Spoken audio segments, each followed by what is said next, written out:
আপনি কি জানেন সাভার বিরুলিয়াতে এমন একটি জমিদার বাড়ি আছে যেটি মাত্র ৮,৯৬০ টাকার বিনিময়ে বিক্রি করা হয়েছিল এবং এর প্রতিটি ইটের কোণে লুকিয়ে আছে প্রায় ১০০ বছরেরও বেশি এক রাজকীয় ইতিহাস। তাই আমাদের আজকের গেস্ট বিরুলিয়া জমিদার বাড়ি।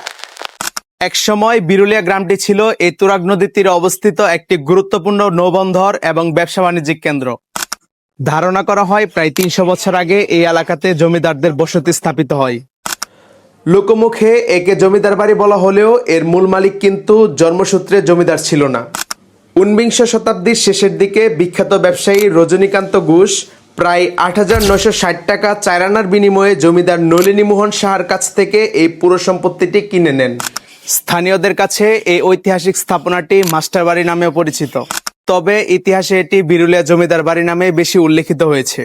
বিরুলিয়ার জমিদাররা মূলত ব্যবসা ও কৃষি নির্ভর অর্থনীতির উপর ভিত্তি করে তাদের শাসনকার্য পরিচালনা করতেন। জমিদার রজনীকান্ত ঘোষ এবং তার পরিবারের সদস্যরা এই এলাকাটিকে ঘিরে একসময় একটি ছোটখাটো নগরের মতো গড়ে তুলেছিলেন। সে সময়ের সামাজিক মর্যাদা অনুযায়ী তারা বেশ বিলাসবহুল জীবনযাপন করত। জমিদার বাড়িটির স্থাপত্য ব্রিটিশ ও স্থানীয় শৈলীর এক অদ্ভুত সংমিশ্রণ লক্ষ্য করা যায়। বাড়িগুলোতে চুন সুরকির গাঁথুনি এবং কারুকার্যময় ইট ব্যবহার করা হয়েছে। লম্বা বারান্দা, সুউচ্চ খিলান এবং বিশালাকার খাম বা কলাম সে সময়ের রাজকীয় ঐতিহ্যের পরিচয় দেয়। জমিদার বাড়িটি কেবল একটি ভবন নয়, বরং এটি কয়েকটি বড় বড় ভবন এবং একটি বিশালাকার প্রাঙ্গণের সমন্বয়ে গঠিত ছিল।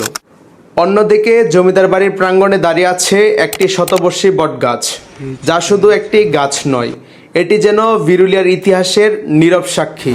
১৯৪৭ সালে দেশ বিভাগের পর জমিদার পরিবারের অনেক সদস্যই ভারতে চলে যায়। এরপর থেকে বাড়িটির রক্ষণাবেক্ষণ ব্যবস্থা ভেঙে পড়ে। মালিকানা সংক্রান্ত জটিলতা এবং সংস্কারের অভাবে বাড়িটি ধীরে ধীরে জরাজীর্ণ হতে থাকে। দীর্ঘ সময় ধরে অযত্ন, অবহেলা, বৃষ্টিরোধে ইটের দেওয়াল খসে পড়া ও গাছপালা জন্মে ভবনটির মূল রূপ হারিয়ে ফেলেছে। বর্তমানে বিরুলিয়া জমিদার বাড়িটি সরকারিভাবে সংরক্ষিত কোনো পুরাকীর্তি হিসেবে ঘোষিত নয়, যার ফলে এটি অনেকটা অরক্ষিত। ঢাকার খুব কাছে হওয়ার কারণে বর্তমানে এটি ভ্রমণ পিপাসু এবং ইতিহাস সন্ধানকারীদের কাছে একটি আকর্ষণীয় গন্তব্য হয়ে ওঠে। সাভার থেকে বিরুলিয়া জমিদার বাড়ি যেতে হলে প্রথমে আপনাকে চলে যেতে হবে C&B বাস স্ট্যান্ডে।